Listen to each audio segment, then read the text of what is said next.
L'université américaine, Rana, étudiante française de 22 ans, en rêvait. De l'espace, des salles de conférence comme dans un 3 étoiles. Cela fait 1 an qu'elle est venue ici sur la côte est des États-Unis pour suivre des études de commerce. Mais lundi dernier, tout bascule. Je me suis réveillée sur le son des haut-parleurs et la voix qui nous disait qu'il y avait une situation d'urgence sur le campus et qu'il fallait rester dans nos chambres, fermer les portes à clé et rester loin des fenêtres.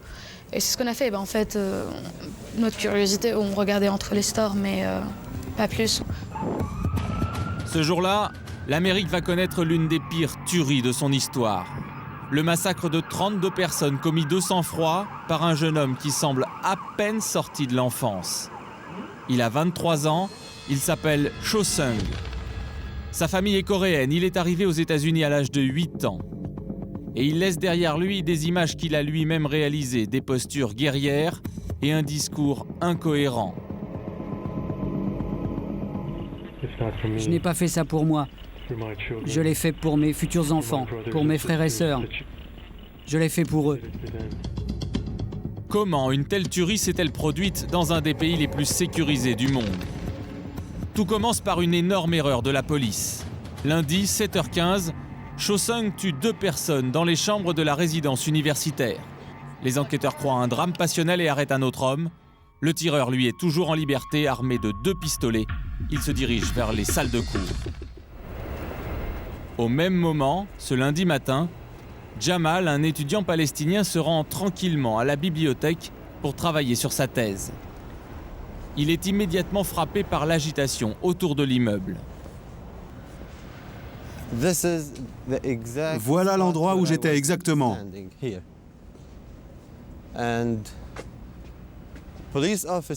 Tous les policiers venaient de ce côté-là. Et ils regardaient par là. Ils ne savaient pas où aller. Ils ne savaient pas où était le tireur. Jamal décide de filmer la scène à l'aide de son téléphone portable. Des coups de feu retentissent.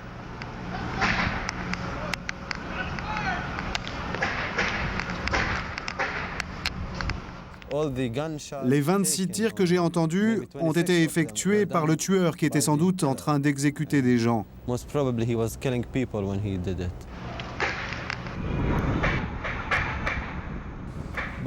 Et ensuite, une personne est apparue à cette fenêtre.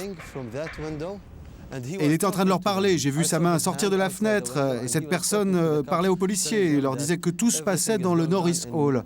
Le Norris Hall, c'est ce bâtiment. La fusillade va durer une demi-heure. Le tireur passe de classe en classe. Gareth Evans était en cours lorsqu'il a fait irruption dans sa salle. Il a ouvert la porte très rapidement, il n'a rien dit, tout ce qu'il a fait c'est... Une balle ici, une balle là, une balle sur le prof. Il a abattu celui qui était au premier rang près de la porte. Il lui a appliqué le pistolet sur la tempe. Le tueur ne laisse aucune chance à ses victimes. Il est parti, il a entendu des gens bouger ou pleurer. Et il est revenu pour être sûr que tout le monde est mort, pour tuer tout le monde. C'est ce qui est arrivé à la meilleure amie de Rana. C'est Rima Samaha. C'est sa première année à Virginia Tech. Et j'étais avec elle un jour avant le drame. Elle était en train de danser. Elle avait un show. Et lundi matin, elle est juste allée à son cours de français. Elle voulait apprendre le français. Et voilà, elle n'est jamais revenue, quoi. À 9h45, un dernier coup de feu, puis le silence. Voyant les policiers s'approcher, le tueur a fini par se suicider. Il a fait 32 morts et autant de blessés. Au lendemain du drame, la polémique. Selon les familles de victimes, le massacre aurait pu être évité car le jeune homme avait depuis longtemps un comportement inquiétant. Mais l'heure est d'abord au recueillement. Les étudiants arborent les couleurs bordeaux et orange, symbole de la faculté.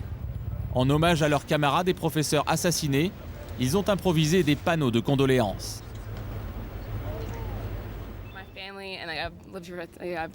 C'est comme ma famille ici. Je suis là depuis 3 ans. Je les aimais tellement, c'est dur à dire. C'est une tragédie ce qui s'est passé. C'est incroyable. Mais le plus difficile, c'est pour les parents, comme Brian et Renee Cloyd. Leur fille Austin étudiait les relations internationales. Elle allait avoir 19 ans. Comment vous avez appris la nouvelle? On a d'abord essayé de la contacter par téléphone, puis par mail. Et quelque chose n'allait pas, sinon elle aurait répondu. Alors on s'est dit qu'elle avait perdu son téléphone et son ordinateur en s'enfuyant. Et on espérait encore. On a appelé l'hôpital, mais elle n'y était pas. Et on a compris que quelque chose n'allait pas. Si on n'a pas quelque chose à faire, on se met à pleurer. Je ne ressens pas de colère, seulement du chagrin. Comme Brian et Renee, les parents de victimes se posent des questions. Que s'est-il passé dans la tête de Cho-Seung? N'aurait-on pas pu prévoir cet accès de folie? Des éléments de réponse vont venir 3 jours après le drame et provoquer un nouveau choc. Car incroyable, juste après la première fusillade, le tueur a pris le temps d'aller à la poste, de faire la queue et d'envoyer ces fameuses images aux médias avant de continuer son massacre. Jeudi matin, la chaîne de télé NBC reçoit 43 photos, 27 enregistrements et un texte dans lequel le tueur explique son geste. Il se met en scène avec 2 pistolets achetés 2 mois auparavant. Il accuse les autres étudiants d'être trop riches et dépravés. Un discours haineux et confus. Vous aviez 1 milliard de chances d'éviter ça, mais vous avez décidé de répandre mon sang. Vous m'avez forcé à saisir la seule opportunité possible. C'était votre décision. Cho-Seung habitait au sein même du campus, dans ce bâtiment, au 1er étage.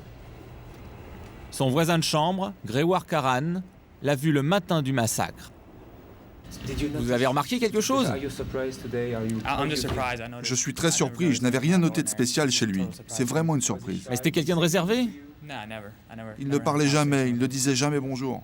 Il disait rien? Jamais. Mais comment ça se fait? Il était timide, il se retenait, en tout cas c'est ce que je pensais. Excusez-moi. Anna, elle, avait des doutes. Elle côtoyait l'étudiant coréen en cours d'écriture théâtrale. Elle avait remarqué qu'il était spécial. Je n'ai pas été très surprise quand on m'a dit que c'était lui qui avait fait ça. Je me doutais qu'il était capable de faire quelque chose comme ça. Je l'avais dit à ma colocataire la veille, je connais quelqu'un capable de faire ça. Le jeune homme avait écrit 2 pièces de théâtre, dans lesquelles il était notamment question de tuer un professeur. Ces pièces étaient très perturbantes, très violentes, vous voyez, malsaines. Le problème, c'est que Cho-Seung n'était pas seulement un auteur incompris, il avait aussi éveillé les soupçons de la police. C'était il y a 2 ans. Accusé de harcèlement, il est arrêté et interné dans 7 asiles psychiatriques. Le tribunal le considère comme dangereux, et pourtant il est relâché et sans contrôle. La justice et les médecins ont-ils commis une faute? Une commission d'enquête a été chargée de faire la lumière sur cette question. Et puis, comment un jeune étudiant de 23 ans considéré comme malade mental a-t-il pu se procurer 2 armes à feu? Eh bien, tout à fait légalement, dans une armurerie comme celle de Lynn Anderson, à quelques kilomètres seulement du campus. Pour acheter un pistolet aux États-Unis, rien de plus simple. Il suffit de remplir ces formulaires. Êtes-vous un fugitif? Avez-vous déjà été condamné? Êtes-vous malade mental? Les questions sont directes, mais personne ne vérifie les réponses. Cho-Seung a ainsi pu acheter 370 € pièce, 2 pistolets comme ceci. Qu'est-ce qu'on peut faire comme dégâts avec ces pistolets? Eh bien, je crois qu'on a vu quelle sorte de dégâts ça peut faire sur l'être humain. On a eu 32 morts.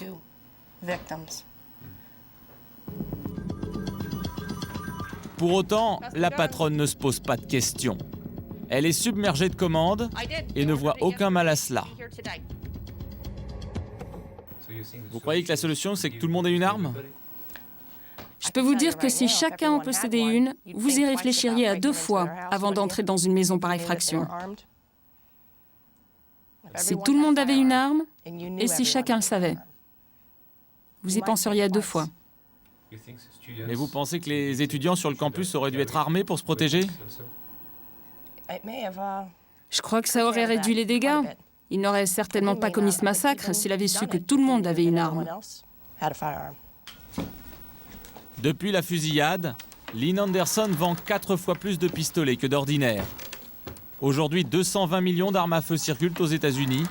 Chaque année, elle provoque 30 000 décès.